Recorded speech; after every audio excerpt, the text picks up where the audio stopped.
Good evening. Good to have all of y'all. Is there any men here I haven't kissed yet? I'm kind of... Hey, Willie, hold on, just for a second. I forgot to announce there is a class for the kids as well. I forgot class for the kids.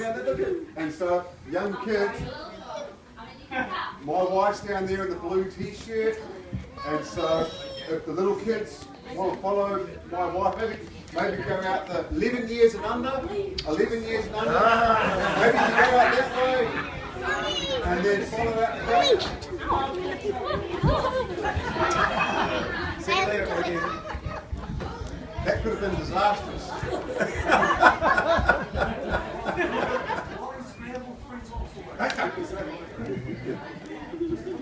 All right. Okay, I'll just get You won. He's out of here. He had both of them up. Good stuff. Sorry. No problem. I thought I was supposed to go to that class. No, we won't let you go through. Well, good to have all of y'all out, and it's been a joy to be in your community, going around visiting the different people and getting hooked on kebabs. And from what I understand, I'm the only one here that's kissed the cook. Yeah. Don't none of y'all try that. I'm the only one he lets get away with that because I'm special. But good to have you tonight. Appreciate you coming out. And just kind of want to been going around telling people my story. My story is really no different from yours. That we all have a story. We all have a journey in our encountering of God, understanding life, and living life at a level where there is peace. And I believe that's what it's all about. It's not about making millions and millions of dollars. And of course, it's not about being the poorest person in the world. It's about us as people learning how to get along and work with one another and help one another in our everyday affairs. And in the process, God is seen. He made us all, and He made us all in His image. And it's just been a journey, an unexpected journey for myself. Back in 1900, and none of your business, when I was born that long ago, 1949, we left Louisiana, one of the southern states in America, in 1959. My parents had been cotton pickers. They say sharecroppers, but it was below that. And my mother wanted to get somewhere where there was no snakes and no cotton fields, because they both represented bad memories. And so we moved to San Diego, California. And so we went from jungle to concrete. And I'm used to slopping the hogs, milking cows, throwing hay, horses, and you get to a big city. A little bit like Palmerston. But it was, y'all still have more vegetation than we were used to in California, but it was just cement and buildings everywhere you looked. And so we were out of place. And a lot of people were moving from the country, the farms, to the cities, and it left the kids with nothing to do. And so that's where all your so-called gang activities have started.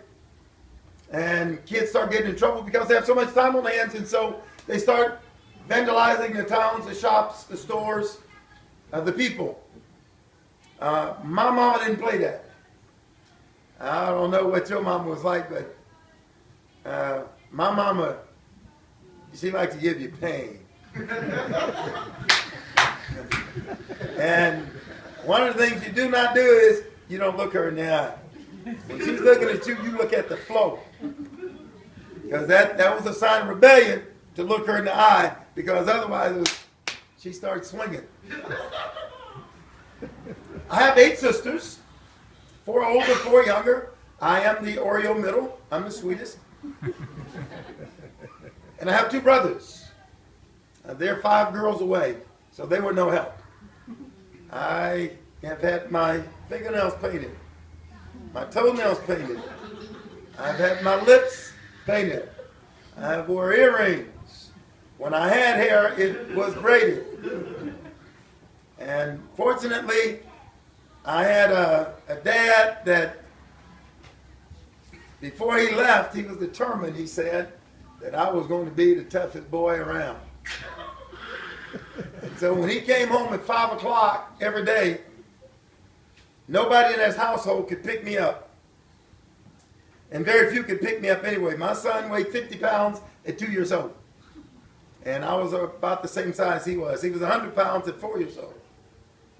And so we were kind of little miniature cars. But he would come home at 5 o'clock every day, and nobody could pick me up. But what he would do is, he would always, are you moving? No, he would always give me pain. He couldn't just come over and go, good to see you, son. Everything he did is, ouch! And I'd start crying, ah! But nobody could pick me up. So all the girls would do is just sit there and look at me. And I'd, Mama! Your mom can't help you now. He knew those girls had spoiled me all day long. I don't remember, and I don't know if I believe it's true, but those 4 older sisters say that I used to sit out on the porch and throw the ball, and they would fight over who was going to go get it and bring it back to me. I don't know if I believe that. Because when I turned 5 years old, they tried to kill me. I didn't want to live in that family no more. They used to wait on me hand and foot. When I turned 5, it was over. 1 would whoop me, 2 would whoop me, 3 would whoop me, 4 would whoop me. And they all thought they were my mama. And I couldn't go nowhere. I couldn't have any fun. If I planted a garden, they ate everything out of my garden. They just terrorized me. And maybe that's what makes me a nice husband. I cook, I clean, I don't yell, I don't get upset. I do my wife's nails and file her feet. I do my 3 daughters' nails, file their feet. I do my 3 daughters' hair. My sisters have kind of bent me well. My wife and kids are happy. But fortunately, my dad was there, and when 5 o'clock came, I knew it was going to be MMA. He was going to rough me up and knock me around, and that was just expected. But his days were numbered. Ooh. One of these days, that old codger. Well, it took me till I was 25, but I got him. He left us when I was 10 years old. So my mom had 11 of us kids, and there was no man around. And so that became quite difficult. I thought he left because he didn't want me anymore. I wasn't really thinking about the other 10. I just took it personal that he didn't want me. And so in that process, when you feel like that you're not loved or cared for, then I started running around with the wrong people. And of course, in the 60s, just a lot of America was upheaval anyway. Race riots, and we had a 2-year curfew at one time in San Diego that you couldn't be caught outside after 6 o'clock. Policemen were everywhere. And so it was somewhat rough. Well, we had to get government help. I don't know what y'all call it here. In the States, it was welfare. And so we had to get government help to get enough food in the house. And there was never enough food. Powdered eggs, powdered milk, carnation milk, those things were not feeling it. So one of the things that I got in the habit of doing was pinching fruit. Anything that was edible. I can't eat a watch. I don't want to steal a watch. I didn't want a necklace. I'm not a jewelry guy. All my mind was on was food. I just didn't know where I was going to get my next meal. Now, I wouldn't eat over at anybody's house because my mother said, you don't go over to nobody's house and eat because they're going to think we're poor. And we were poor. I don't know who she thought she was fooling. But I would go visit some of my friends, and they'd be eating dinner, and I felt like I could eat an elephant. But I never ate one slice of bread because my mother would smell my breath, and she'd whip me, and I'd be starving a lot of times. It got to be pretty tough, and as most kids will do, it's natural to put up a defensive mechanism. And since my dad was not there, and I got to be about 13 or 14, I was rougher and tougher than my sisters by then. But I was raised by my mother never to hit a girl. And so my nickname became Fat Man because I was short and, fat. And my sisters used to pick on me, so I started exercising. Since I couldn't hit them, but they could hit me. And I wanted to be so tough, if they hit me, they'd get arthritis. Well, they blame me for giving them arthritis now. But it motivated me to start exercising. I wasn't exercising to play sports. I'd come off the farm. Sport was not a part of my thought process. But I did want to get tough because there were gangs in the neighborhood. And kids would pick on you. And I've always had a little what's called crunch power. When I grab something in these hands, I can crunch it. My dad and I, when he was home, we washed our hands in gasoline. I don't have any palm ducts. And so if nothing slips when I grab it, I don't have slippery hands. My wife won't hold hands with me. She says it's like leather. But she likes to make me lotion them if she's going to hold my hand.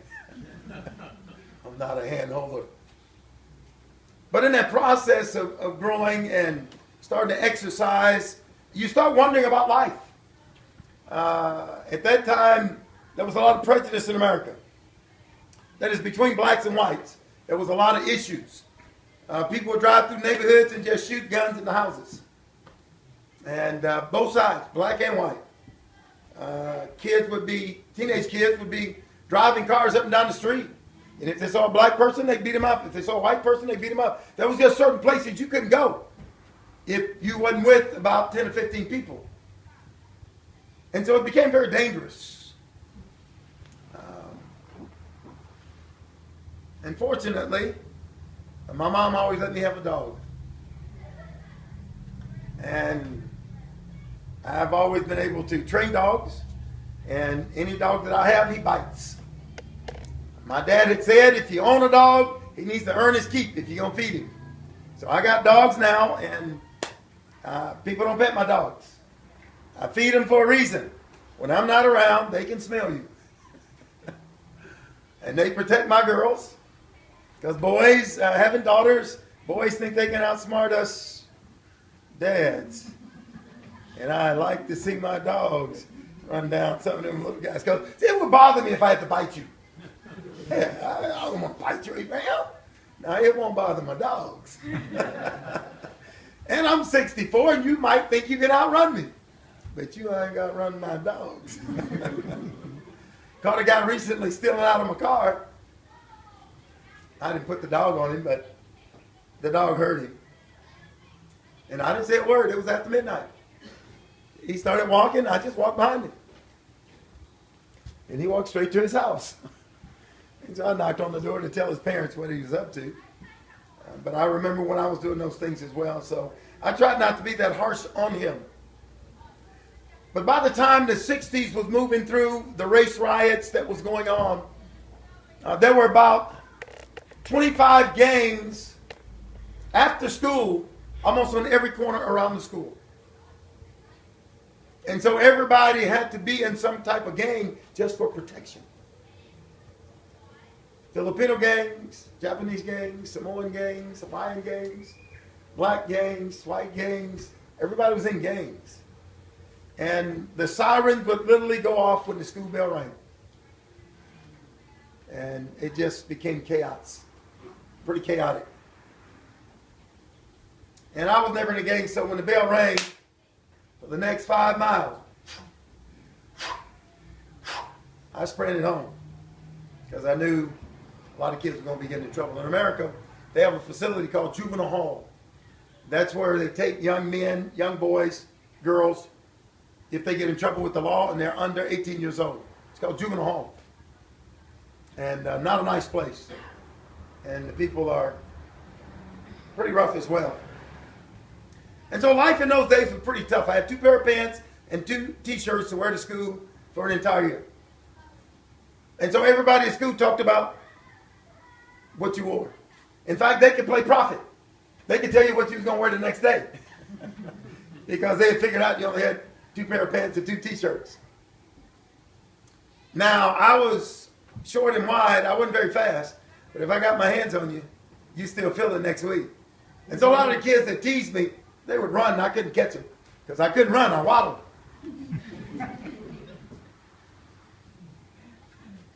And my grandfather on my father's side is only about 5'1". My grandfather on my mother's side is 6'3". So up until about 10th grade, I was only about 5'2" or 5'3". And I just prayed for height. If you let me get tall, taller than the girls. And sure enough, 10th grade year, for whatever reason, I exploded with growth. And I still wasn't into sports when I was 16. I was into survival. I had a little paper out. I threw a newspaper to different houses to make $15 a week. That was enough to get me some lunch at school, maybe, and an extra t-shirt or 2. But that didn't last long because found out the guy that I was working for was stealing money from all of us paper boys. So all of that ended. And it was just like a submarine was up because everywhere you turn, things were turning out bad. In 1965, the welfare department, for whatever reason, contacted all the parents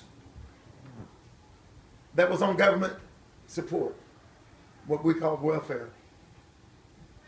And they said, we want you to take your daughters or sons to the professional facilities in town. And because you're on governmental help, they will give your son or your daughter a job. You can work in the front office, San Diego Chargers. You can work on the field. You can work for the Clippers, professional basketball team, or the San Diego Padres, professional baseball team. Girls could work in the office. Guys could work on the field. I want to be a ball boy for the San Diego Chargers. I want to be around these big old 300-pound guys, size 22 feet. And so I volunteered. Yeah, I'd like to be a ball boy for these Chargers. And I just had to pinch myself. Is this really happening? This can't be happening. And then they gave me a room at one of the best hotels in town, Holiday Inn. And I'm going to live at Holiday Inn for 2 months.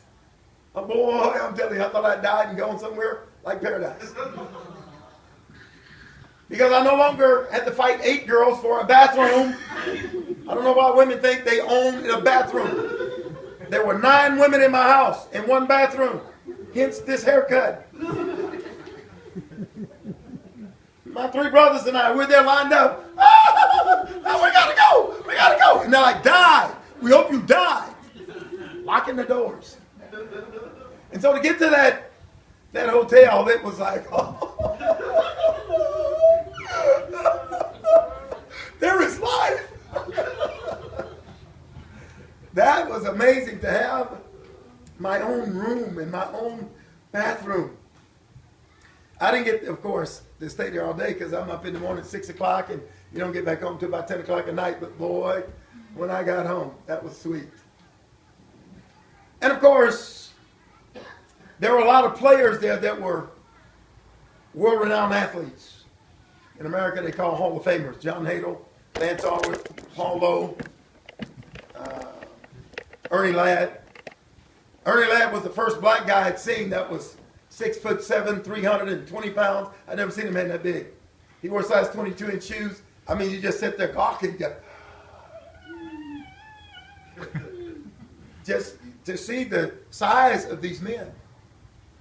And to see that they were nice guys. You think when somebody's that big, they're going to be rude and crazy. And it's little people that are crazy.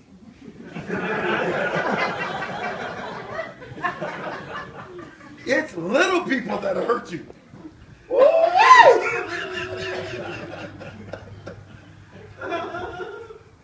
See, I'd be afraid of somebody like Todd. He'd be a buzzsaw. Big guys, they're just teddy bears. And I was just very excited to be there and to be interacting and meeting these players. And of course, they found out. They knew that my mom was getting governmental help, and we didn't have much. And one of the guys, he would say, "Hey, what you doing this weekend?" I just staying at my room. He said, "Well, here's my car. Run home and see your family." Are you kidding me? This guy's going to trust me to drive 80 miles? My mother wouldn't trust me. And this guy's trusted me with his car. It just blew me away that these men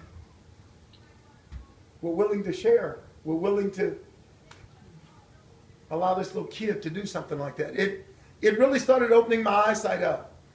Because when there was 11 of us, so we never went in a car anywhere. There wasn't 11 seatbelts. I mean, you can't get 11 kids in a car. So we were always fighting if some friend came over to take my mother somewhere, we wanted to jump in the car.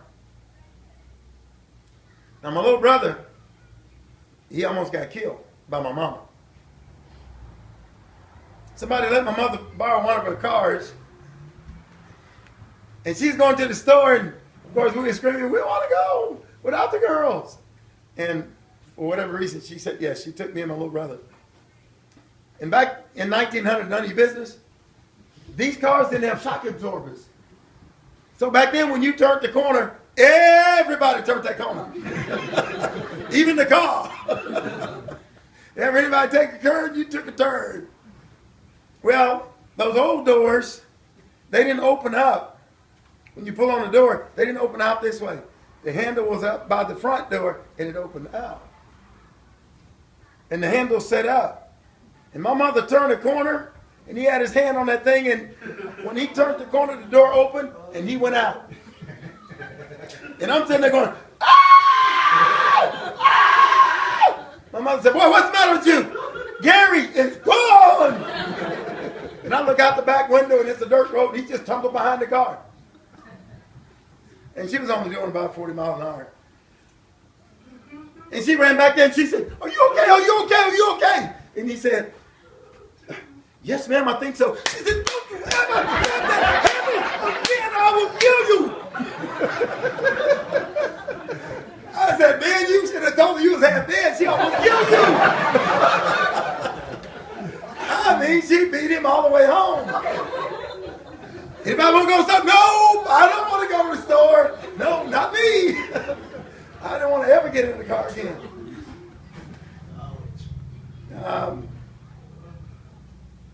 We had never been in a car. And just to get that excited about jumping in the car, we didn't know nothing about where to sit or any of that. And so after getting this job out there at the camp, here were some professional men. And at that time, I would say they were making anywhere between $5,000 and $10,000 a week. Your top players. Because our season only lasts 6 months. And so in those days, most guys got all of their pay in 6 months. The least they could pay you back then was $30,000 for 6 months. And your average player was getting about $80,000. And so after every game, you had to check in your locker for $10,000, $8,000. Well, John Hader was the quarterback, and they were getting ready to do some scrimmaging against each other. And he said, "Hey, kid, come over here." And he started throwing me the football. And started telling me how to catch the ball. Well, after a couple of weeks, he looked at me and he said, "Kid," he said, "you got potential." What's that? I ain't never heard that word. So I went back to my room, and I looked in the mirror, trying to see what potential is. How is it other people can see it and I can't see it? How is it older people can always see it and young folks can never see it? Man, that really threw me. I couldn't tell him I didn't know. what is this stuff, potential? Well, they had this wide receiver named Lance Allworth. His nickname was Bambi because he didn't run. He bounded like a deer. And he started showing me how to run pass routes. And after about 2 weeks, he said, "Kid, you got potential." Oh, man, what is that?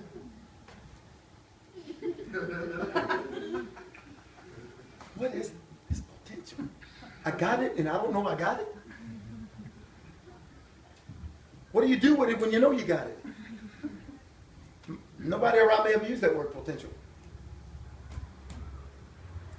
That camp was like going to Disney World. Being around these well-known, famous people, wealthy people. They were kind. They were caring. Nothing like what you would think watching them play gridiron. And so the camp ended, and it was definitely a dream come true.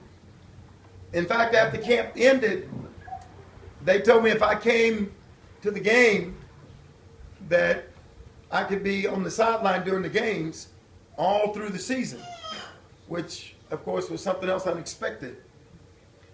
But as camp broke up and we started saying our goodbyes, an adult came over to me and he had on a suit and tie. And back in those days, if you wore a suit and tie during the heat of the day, you had to be FBI or undercover narcotics. You don't be seeing no people walking around in a suit when it's hot. Jacket and vest. So the guy, somebody and he said, "Could I talk to you?" And I thought, oh man, they probably found a peach and got my DNA off a peach I stole. You don't know. Your mind goes everywhere. He said, "Willie," "what do you plan to do with yourself?" I said, "I'm going to join the Marines and go to Vietnam." War was going on. He said, "You ever think about college?" I said, "I can't go to college. I can't read." I said, "I didn't learn anything in school. All we spent time doing was out running games and coming home to parents that were pretty drunk." He said, "Willie, you got potential." That's the third time I've heard that word. He said, "You name the college." He said, "I'll pay for 4 years." I started crying. I started crying because that was beyond anything I could have ever dreamed. To meet someone that was very wealthy and to volunteer to pay for any university that I wanted to go to. And I just lost it. And after 5 or 10 minutes of kind of gathering my emotions, I said, "Sir, I can't let you do that." I said, "My mother taught all of us 11 kids, if you take handouts, you need to always be looking for somebody to give you something." She said, "Just learn to work hard. What you need, if you work hard, you can get there." I said, "But I'll never forget your thought." I said, "But there is one thing I do want. I want to find out what this potential stuff is. I don't know how I got it, and I don't know I got it, and everybody can see it but me. I want to find out what that is." I never forgot Mr. Jones. Still pray for his family and his girls. He had 3 daughters. They were just a very kind family. I don't know what made them be such kind people, but they were very kind people. At a time when there were great distances between black and white. They were a white family, and they had me come and stay at their house, and it was just amazing to me that they were just so loving. And one of the things that happened was whenever I met nice people, I would make God a promise. Since this person was nice to me, Lord, I'm going to be nice. I'm not going to hurt nobody. And I don't know why I kept trying to make pacts with God when people were nice. Then I'd say, okay, I'll be nicer for a longer period of time. Well, I went back to school before my last year. A lot of my friends started going to jail, getting in trouble for breaking in shops and stealing, getting caught.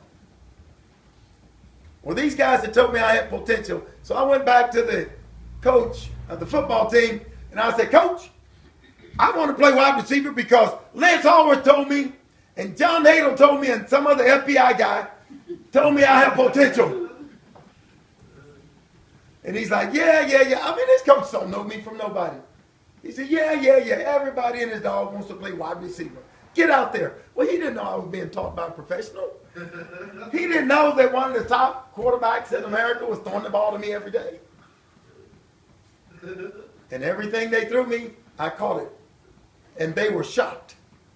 And so was I. He said, well, how many times can a guy walk on a team, tell a coach what position he wants to play, and get that position? I mean, that just didn't happen. Looking back now, I understand God was opening doors. At that time, I had no relationship with God, so that was not how I was equating the things that was going on. It went no further than people. These are just very nice people. Why? I don't know. So sure enough, I make the team, and we win the championship, and I end up being one of the top players, but I still can't go to university because I can't read. And so I wake up one Saturday morning, and back in those days, once 9:30 at night hit, everybody on the block turned their dogs loose. So there was 40 dogs running loose on our block. It kept the gangs out. Because there ain't no gang want to deal with 40 dogs. And so our dog, I trained him to stay in the front yard. You step a foot in that yard, he's going to come get you. You just walking by, you can walk by. If you step a foot in that yard, he knows territory. I wake up one Saturday morning, and my dog is chasing this white guy up a hill. And he's got a three-piece suit on. And I'm thinking, okay, FBI again. They're tracking me. They found out where I stay. And so I open the window, call my dog back. He gets on the porch. I lay back down. It's a Saturday morning. I'm watching Bugs Bunny. And Daffy Duck. And I hear my dog barking again. I look out there and he's chasing the same white guy up the hill. So I go outside and I say, come here. And he said, excuse me, I'm looking for Willie. I start running. He's like, wait. No, I know it, you FBI, I know it. He said, no, I'm Egermud Ford.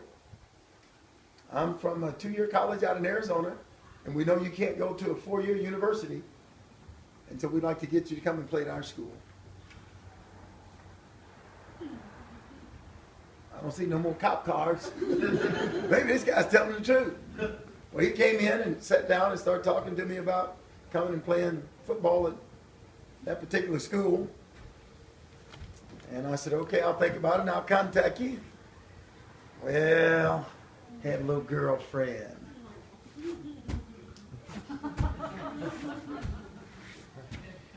And I thought she wanted to marry me.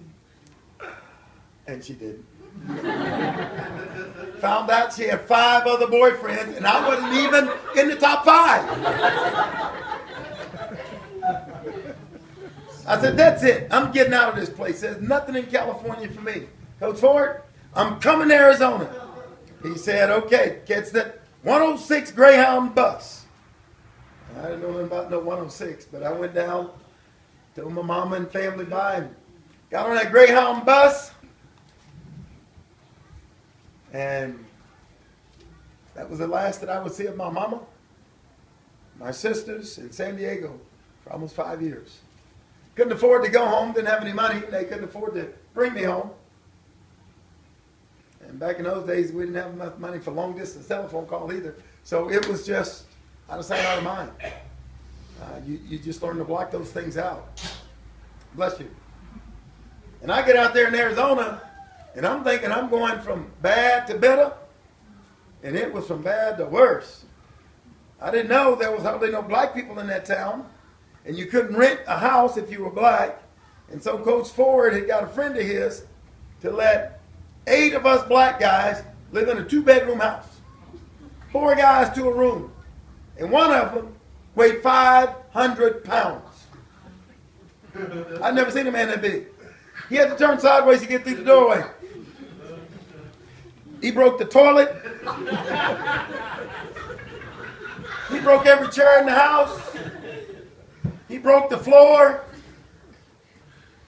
And we had to walk to school. You had to hitchhike. Y'all have hitchhikers here? In the 60s, that was really big. Because gas was just 15 cents a gallon. And people be hitchhiking. Who's going to pick you up with somebody who weighs 500 pounds? And so we getting up in the morning. Shh, don't make no noise. Wake up, big man. And we're trying to sneak out of the house. Going down the road. And then here we go. Oh, man. Hey, man. Wait on me, man. Oh, man. What you wake him up for? Ain't nobody gonna pick. We gotta walk 3 miles to school now. This guy's a big man. Oh, we fought about everything. And only still had 1 bathroom. 8 guys. Well, we won 1 football game and we lost 10. And all the coaches were white. So they lined all of us black guys up on the wall until the white guys go home. And they just started cussing us out. Lazy, no good for nothings, bunch of losers. And not a one of them would speak to us after football season was over. Well, I'm hungry. I want to eat. So the wrestling coach comes and he says, I hear you wrestle in high school. Yes, sir, I did. He said, would you like to come out for the wrestling team? I said, well, don't we go to tournaments? He said, yes. I said, I'll come out if I can eat. I said, when we go on these trips, do I get money to buy some food? Yeah, I'm a wrestler. I'm coming out if I can eat. So I went out for wrestling and made All-American wrestling. So the track coach comes and he said, I hear you throw a football about 80 yards, 85 yards. Yes, sir. He said, would you like to throw a javelin? I said, what's a javelin? He said, it's an 8-foot-long spear. Can you imagine me with a spear? I said, can I eat? He said, what do you mean? I said, there's no food in that house. And we take trips and go places, will I be able to eat? He said, you can eat for 2 people. I'm a javelin thrower. As long as there was food, I don't care what the sport is. Well, I made All-American throwing a javelin. Well, the football coaches found something out. You know, if we take some food to that house over there, ain't no telling what these kids. They brought groceries to the house, made All-American in football. My motivator was food. I wanted to be able to eat. Well, in the process of going to school, I still wasn't learning. If any of y'all saw the Forrest Gump movie, a lot of those days was like that. As long as you scored touchdowns or you were good in a sport, a teacher would give you a passing grade. Those teachers knew in America, the football team makes 99% of the money for the university.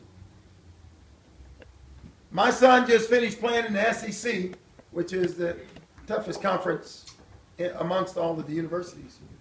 Each school in the SEC before the season started was given $270 million.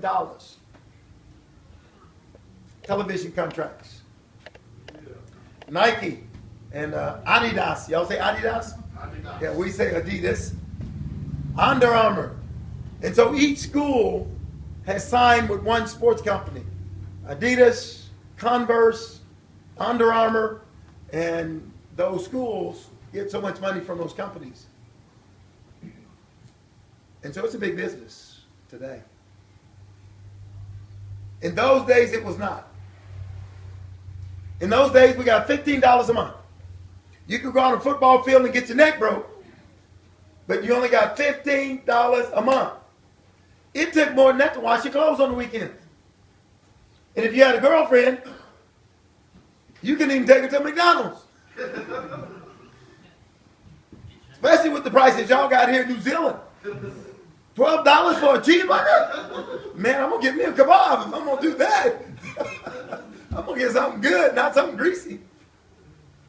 But back in those days, you could, for a Coke, cheeseburger, and fries, it cost you almost $5. You can even take your girlfriend to McDonald's because you spent $14 washing your clothes on the weekend. And so times were still tough. You had a dining hall where you ate all of your meals, but none of your friends could come in there if you wasn't an athlete. And so, needless to say, I had no girlfriend because I wasn't going to starve for no girl. Hey. Food was more important than a girl. And about around 1970, 6 of my sisters became Jehovah's Witnesses. We had been brought up Southern Baptist, but we never went.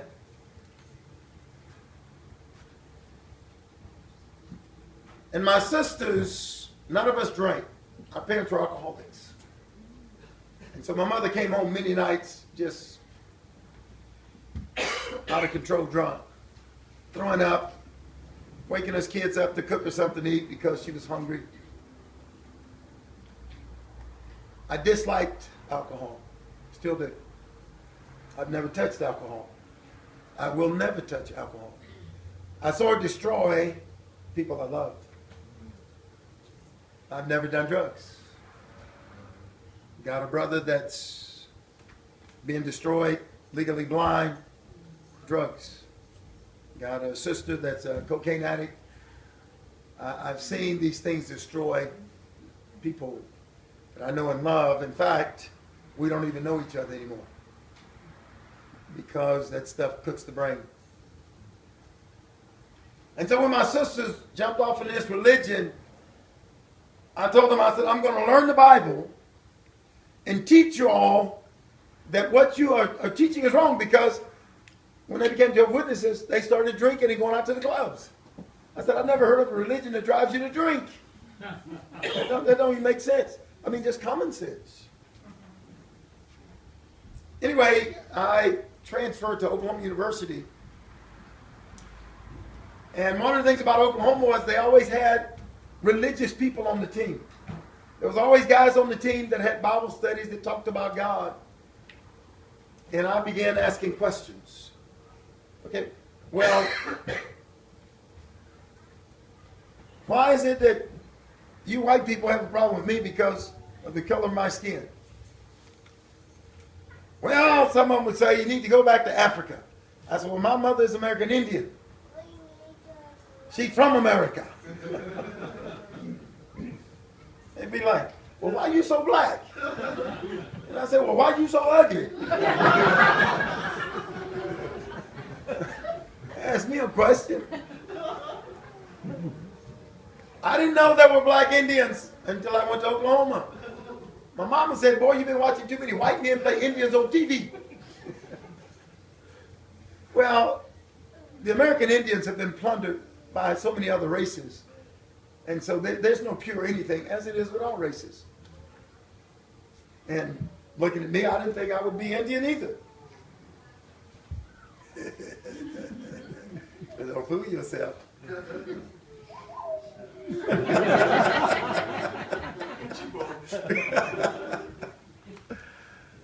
And about that time in 1970, there was a lot of upheaval going on in the cultures. President Kennedy had been shot a few years earlier. They were having civil rights marches. And it really did make you start asking yourself questions.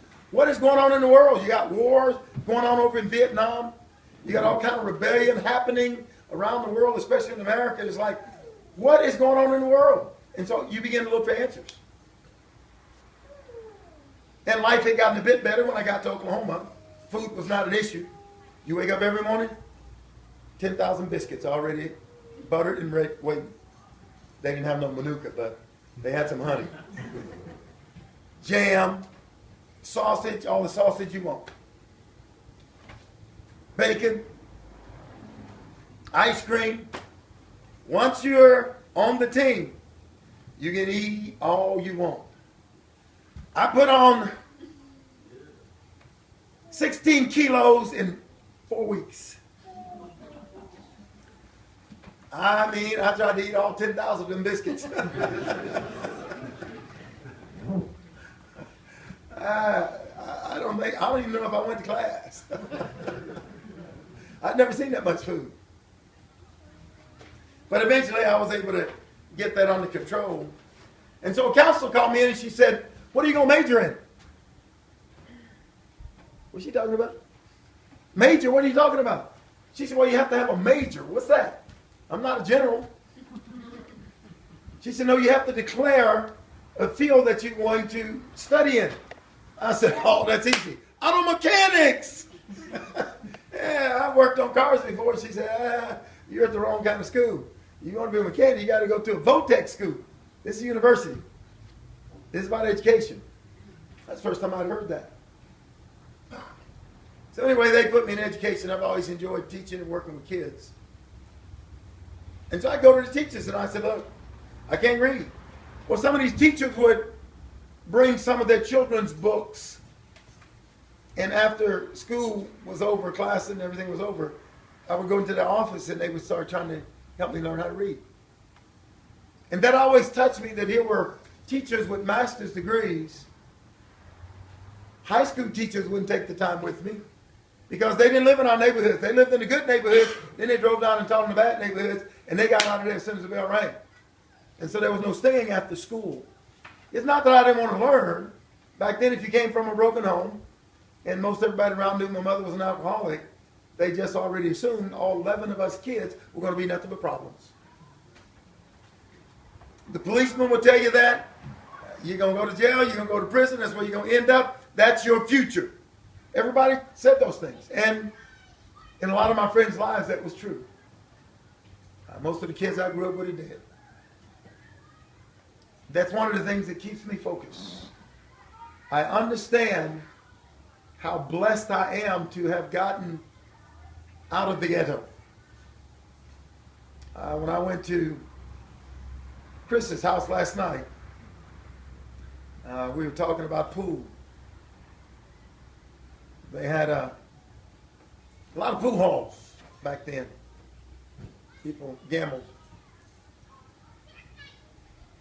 And just talking to Chris and his brother last night about pool, it brought back some memories about one of those pool halls and playing for money, $5 a game, money ball, 9-ball.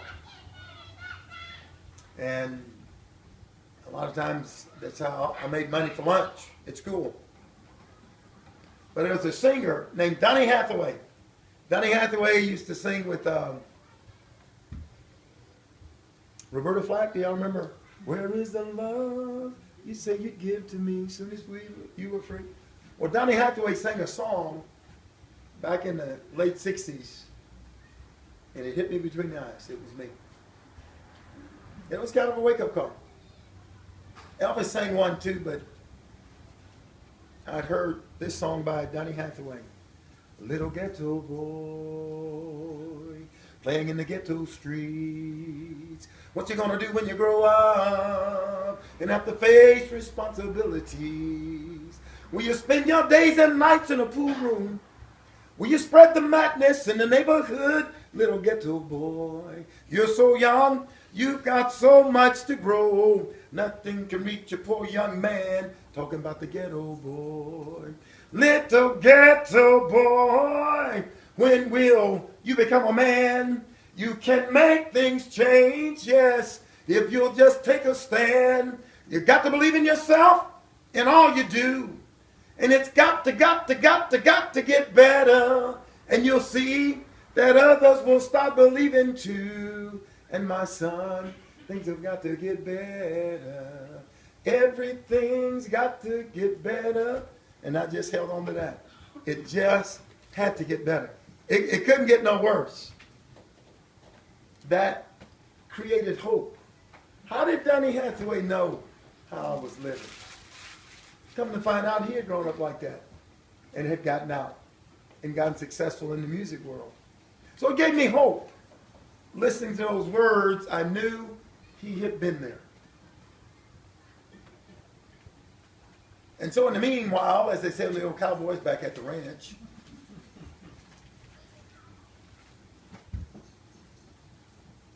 our football team was doing fairly well. And we were one of the top teams in the nation in university. But I wasn't sure if I was going to be able to make it in pro football. And they had just started professional track. And so I went out for the track and field team. And when I did that, the football coaches came and they said, you don't seem to be serious about football. So therefore, you're done. I'd only played one season. They said, you'll never play football at this school again. You can transfer, you can go somewhere else, but you're done here. And I'm thinking, what did I do to anybody? All I'm trying to do is cut out a life for my family, and I'm trying football, trying track and field. Why these guys, why am I always getting shafted?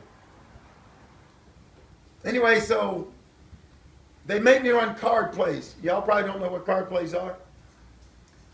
They have a team that will not play in any games. That team is called the card play specialist. And what they do is they duplicate the plays the opposing team's going to run against you. And so the coaches will tell them to run a play, and then they'll go tell the defense, here's the play they're going to run. So that the defense can kill you. And of course, these guys, a lot of them can't walk and chew gum at the same time. But they came out for the team, and they're just what is called scrubs. They'll never get to play. And so everybody just kind of knocks them around. They put me on that team. I was a scrub. I was a card player. But there was a problem. I wasn't a scrub. And so when they tell me to run a play, and they go tell the defensive person to run that play, I'm going to smash his face in too. And so I don't care what the quarterback, I don't care what anybody else does. As soon as he says height, I'm smashing somebody's face in. Because I know the school is trying to run me off. And it wasn't the players' fault. It's just what the coach was telling them to do. They were trying to run me off. They were done with me. They didn't think I had anything else to offer them. So therefore, they were just trying to run me off. I still like them biscuits. I know what's in their kitchen. And I don't run that well. And so for 6 months, it was war. And I would say, when you put that helmet on, I don't know you. And if you can get to me, you better smash my face because I'm going to cave yours in. And so it became a war. And of course, they didn't realize how I'd been brought up. And they're trying, of course, trying to tell the players to hit me in the knees, take out my knees. If they could, they'd poke out my eyes. But I had something to reach them before they got to my eyes. And so really it just kind of took me back to my childhood. Ghetto mentality is, I'm going to dominate you. I don't care how much you weigh. I've come through too much mental stress. I don't care how big you are. I'm a survivor, and I'm going to survive this. And that was kind of my mindset. And in the process, there were a lot of religious people on the campus. Back in the 69, 70, they had these Moonies going around. People selling flowers and talking about money is evil. And there was just a big religious wave that came through America. Everybody was talking about God. And I couldn't understand how these same people that was talking about God didn't like somebody because they were poor or because they were a different race or a different gender. It still wasn't making any sense to me. And so with my sisters that kind of in the background wanting to prove to them their religion was wrong, and then all these other religious people were around, this person over here would tell me they believed in God, and I'd catch him drinking. Or I'd catch him with their girlfriend in the dormitory. In the football dorms back then, it was an all-guys dormitory. There were no women in our dormitory, period. That's changed today, but back in those days, I ran the whole athletic dormitory. So I checked guys in for meals, all 3 meals, breakfast, lunch, and dinner. I put out the mail. I tucked them in at night. I told them bedtime stories. In the off season, I ran the dormitory there at OU. Well, the season ended and we lost the championship game. It was called the game of the century. I didn't get to play. I watched. But the coaches, they would feel, well, you can't play pro football. You just don't have the ability. You don't. You're not good enough. And all I did was just fuel my fire. And so I walked on with the Baltimore Colts in 1971. I went home that summer. First time I'd seen my mother in almost 5 years. And my drive was to try to get some type of income to help my mother and my younger siblings. That was my driving force. I went home and I trained from 9 at night to 9 in the morning, 7 days a week. Because when you're a walk-on, I didn't get drafted. When you're a walk-on, they view you as a human dummy. All they're going to do is just punch you up, and then after the preseason games and all that's ended, then they cut you, send you home, all beat up and bruised, and then they go on with their season.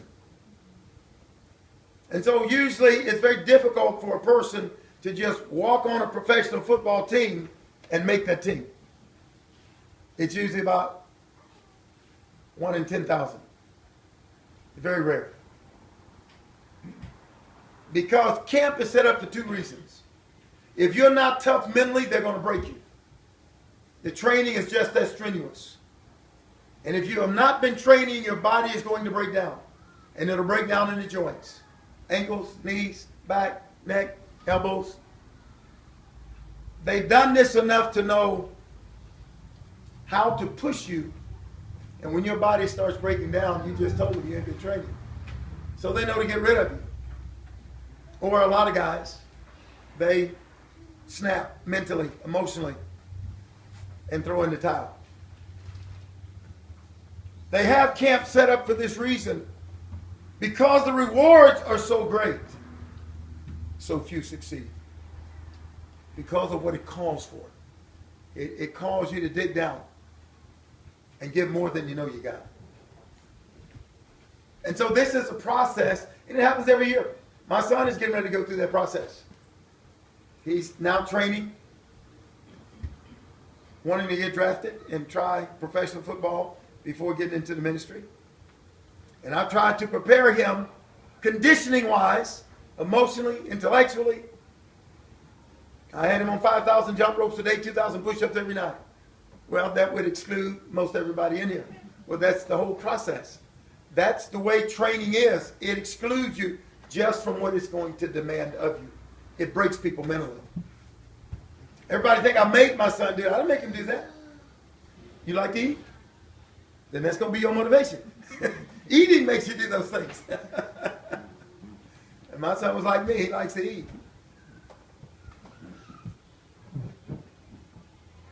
And so I went to training camp, and lo and behold, I was in better shape than everybody at training camp.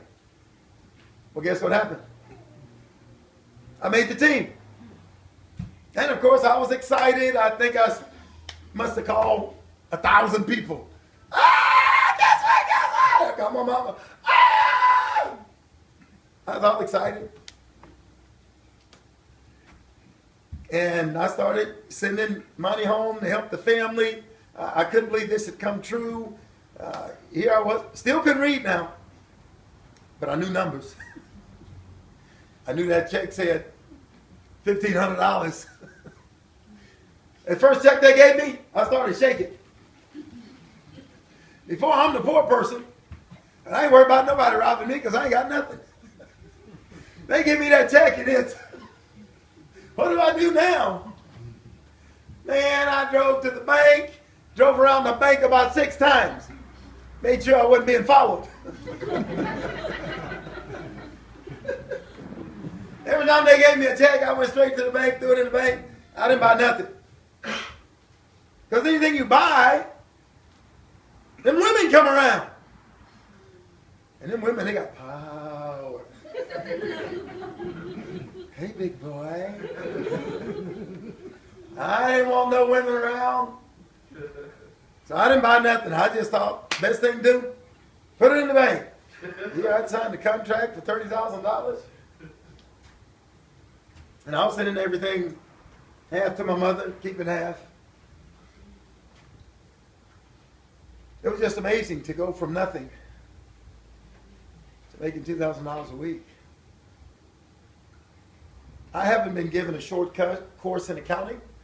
I didn't know anything about investing money. And in America, you can't just stick money in the bank because the government's going to know where it is. I didn't buy nothing. I mean nothing. I didn't know that you're supposed to invest or the government's going to get it. So sure enough, it was a half and half split. The government got $15,000, I got $15,000. Well, when you say you made $15,000 for a year, that doesn't sound like much. Well, I had that for 3 months. I didn't know you were supposed to invest money. And still I'm searching. I'm digging. I've gone from nothing now to something, and it's still not bringing what? Not bringing no happiness. I thought if I got to this level, oh man, life is going to be good.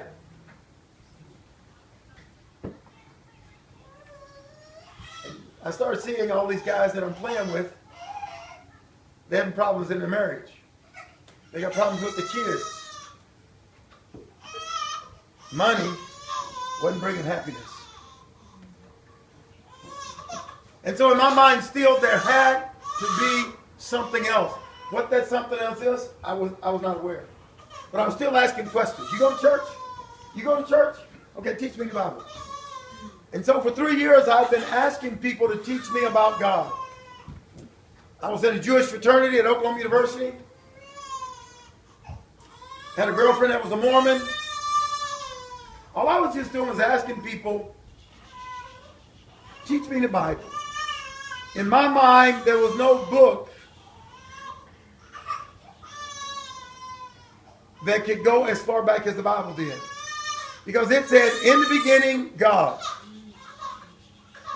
So I said, well, whether the Bible is right or not, I'm not sure. What I want to do is I want to find out, and I'm going to start with that one. If that was not true, then somebody prove to me it's wrong. And so I was going around talking to a lot of religious people.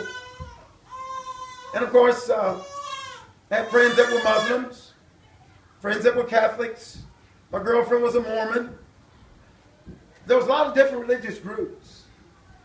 Because I kept asking, look, if there's one God, then why can't we all come together and just be one people? That only made sense to me. But I didn't know anything. So I'm just asking the people who claim to be religious, okay, teach me what you know. Well, anytime something is true, if y'all had seen me the last 5 weeks walking around Palmerston North going 4, 4, 4, you'd be calling the police to lock me up. But if I had my twin brother walking in front of me going 2 times 2, 2 times 2, I'd sound pretty smart. Well, there are a lot of people that were given answers, but they couldn't explain the equation. Is what I'm getting at. In the whole universe, there are laws. H2O. Law of gravity. There are laws all around us.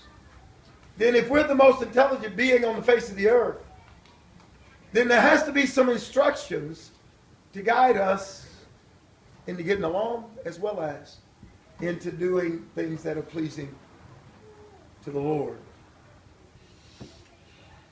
And so going from the rags and going to the riches,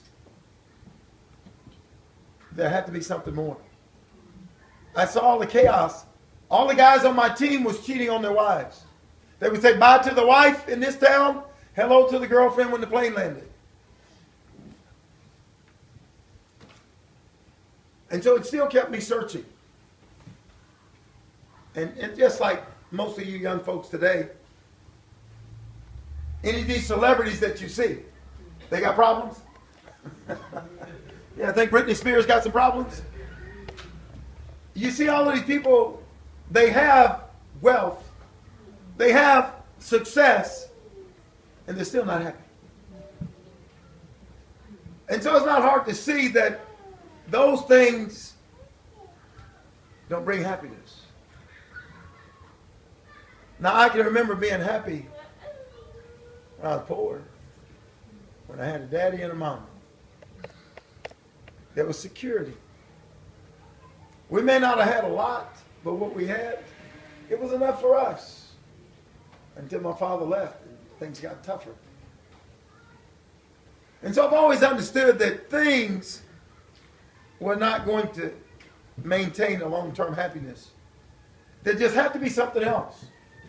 And so here I am playing professional football and making a couple of $1,000 a week, and yet I was still searching.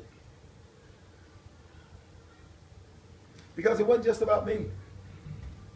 I still have sisters and brothers in the ghetto. I still have friends that's caught up in drugs and alcohol. I still have family members like myself that's searching for answers. And so whenever I ran into religious people, I just always ask them, yeah, sit down and teach me. But make sure it's going to be consistent. All human beings have intellect. We are the most intelligent of God's creation. We have intellect. And so whatever a person says, it's going to have to make sense. It's going to have to harmonize.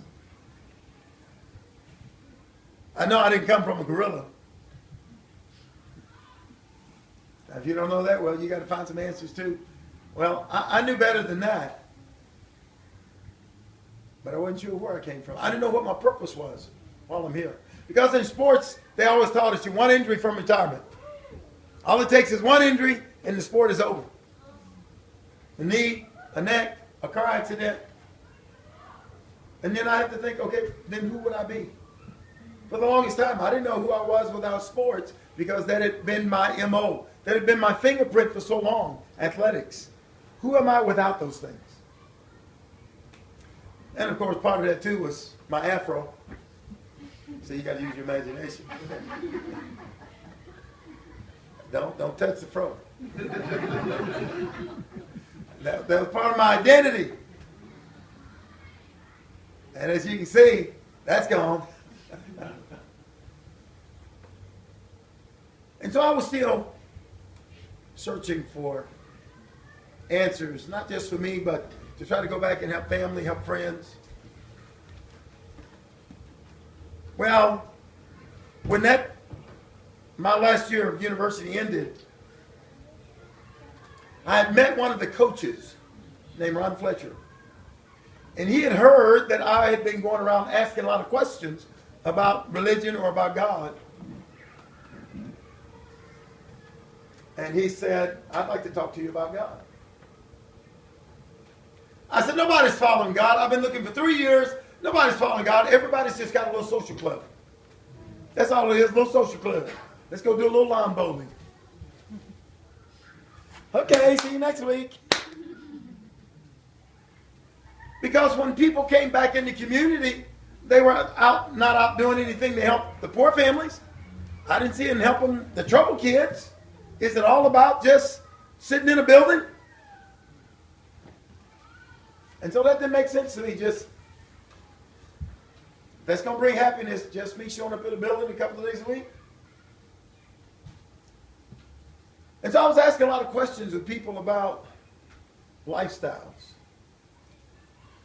And so I met this young man, Ron Fletcher, and he said, I'll teach you the Bible. I said, yeah, they all say that until I start asking questions. He said, start asking.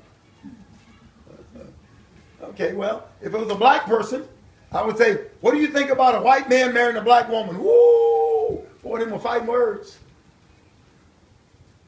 Or if they were a white person, I'd say, what do you think about a black man marrying a white woman? Just throwing out anything that was going to create havoc, push buttons. Because if you say you're a Christian, then I'm going to find out. Let's just put the rubber on the road. Because following God has nothing to do with what race you are, what gender you're of, how much money you got, how little money you got.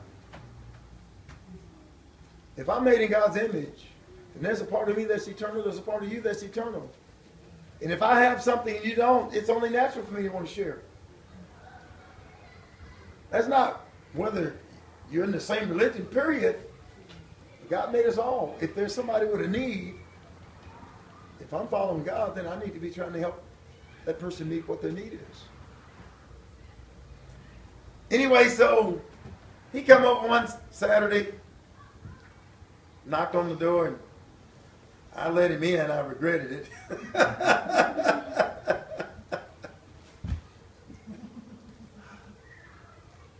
And so I started asking him questions. I said, what do you think about a black man marrying a white woman? He said, well, in Matthew chapter 19, the Bible says, for this shall a man leave his mother and father, cleave to his wife, and the two shall become one flesh. What God has joined together, let no man separate. He said, what's your next question? He missed my trap. I'd ask that question of all kind of other preachers, and they would say, well, you know, you marry a white girl, there's going to be a lot of problems and a lot of pressure. And people are going to react to you, and that's not something you should do. And of course, I come back with, show me that in the Bible. Well, he just opened up the Bible and read it. What God has joined together, let man separate. I said, aren't you going to bring up all the problems? He said, son, I'll tell you this. I don't care what woman you marry. You get married, there's going to be some problems.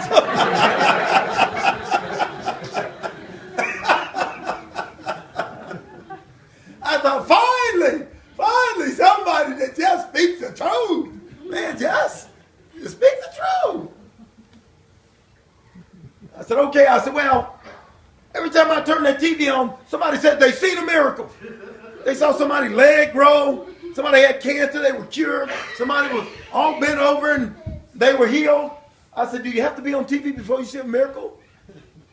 He said, well, the Bible teaches that miracles were going to cease once God's revelation was complete. Where is that at? 1 Corinthians 13, 8 through 10. Paul said, whether it be prophecies, they shall cease. Whether it be knowledge, shall be done away. Whether it be tongues, they shall cease. We know in part and we prophesy in part. But when that which is perfect is come, that which is in part shall be done away. When was Christ ever in parts? Wasn't him. If it was Christ, it would have been masculine. It would have said when he is come. When God's revelation was complete, there needs to be no miracles because everything can be tested according to the blueprint, to God's word. I thought, man, I said, can you come back tomorrow? What did I say that for? He came back the next day. And I started throwing more questions out. And of course, initially a lot of my questions had to do with the racial tension that was in the community. I wasn't looking to get married to nobody.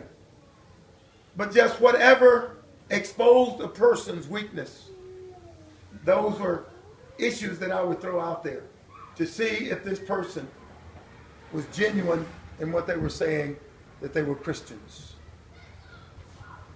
And after about 2 weeks of studying with Ron Fletcher, he had been a quarterback at Oklahoma in the early 60s. I think he graduated in 64. I had never found anybody that knew their Bible inside out like this man.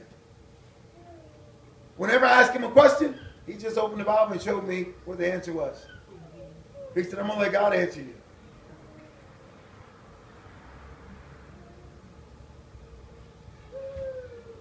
"7 years I've been searching. And finally here was someone that would just give me Bible's answers. They showed me what the answers were in the Bible. They didn't try to tell me what the answers were. And it started making sense. And so I would go around and talk to other people. I talked to Mormons, I talked to Baptists, I talked to Jehovah's Witnesses. Hey, if I don't have the truth, I still want the truth.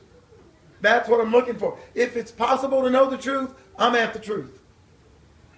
And so I would go out in the community and talk to all kinds of people. I don't want to scream, yell, and argue. Just, okay, tell me what you believe. Okay, now let's back all that up, verify that. I mean, can you connect the dots? The Mormons knock on my door. I'm not harsh to them. I just said, okay, hey, before Joseph Smith came along, what saved people? And why did it stop saving them? Connect the dots. The dots should be able to lead all the way back to Adam. And that's what Luke does in his gospel account. He connects the dots all the way back to Adam. Matthew traces the lineage through Joseph. Connects the dots all the way back to God. Matthew 1. I have spent 40 years now. I went ahead and quit professional football because that was not what I was looking for. I wasn't looking just for money, riches. I was looking for life. And when I say life, I'm not talking about just getting up and going to bed, eating, getting up and going to bed, eating. I'm talking about life that was for everybody. There was no prejudice involved. There was no money involved. There was no hierarchy involved. It connected us all. And these past 40 years, as I've dug and studied with people around the world. One guy told me up in Papua New Guinea when I was living there, he said, how do you know the Bible is right? And don't tell me because the Bible says so. I said, sir, that's easy. History verifies the Bible. Archaeology verifies the Bible. By that meaning, any digs, any scientists have dug up any discoveries connected to the Bible. None of them have been proven wrong. Only verifies it. Science verifies the Word of God. No scientist, no archaeologist, no scholar, no one has been able to disprove the Word of God. Thus far in my 40 years. I was looking for riches that had nothing to do with money. I was looking for riches that had to do with love and peace, forgiveness and kindness and compassion and love. We can't live without love. And as we've all seen, can't live without peace. We can't live without touch. We have to touch. How many of y'all saw that movie Castaways? Any of y'all seen that movie or hear about it? That's crazy. People pay good money to go watch a guy talk to a volleyball for 3 hours. That's crazy. Give me the money. I'll talk to the curtains.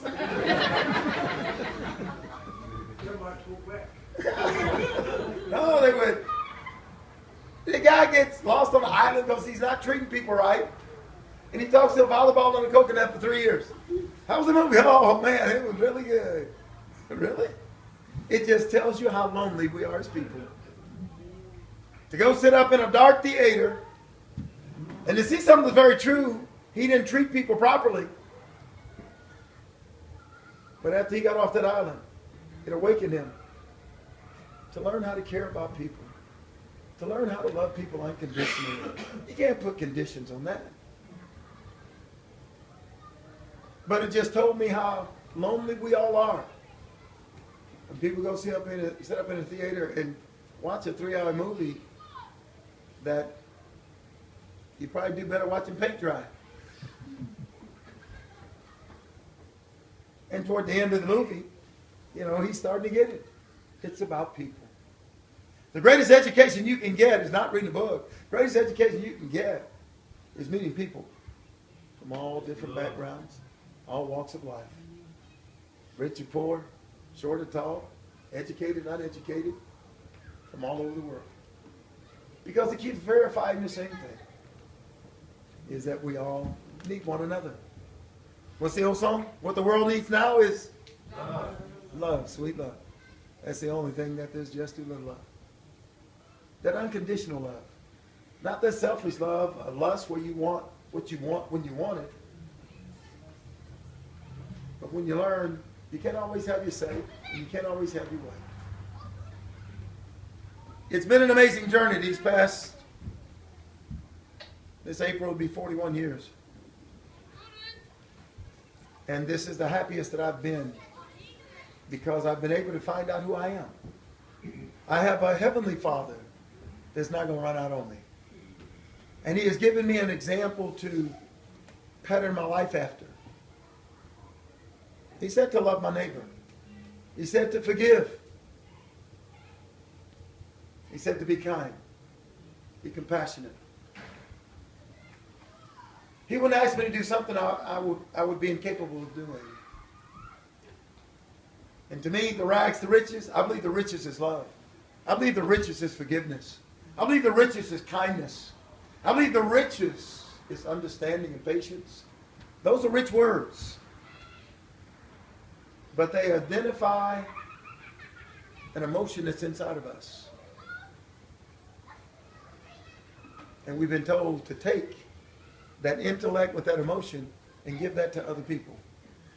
It gives them security. Children, husbands, wives, granddads, grandmas, friends and neighbors. When somebody knows that you genuinely love them. I haven't even known Ali long. And I love the guy. I told him the other day in the shop, I said, man, it's like I've been knowing you my whole life. Because he has no walls. There's no wall to climb over. And I like to tell people that I meet like Ali, I love you and ain't nothing you can do to stop me.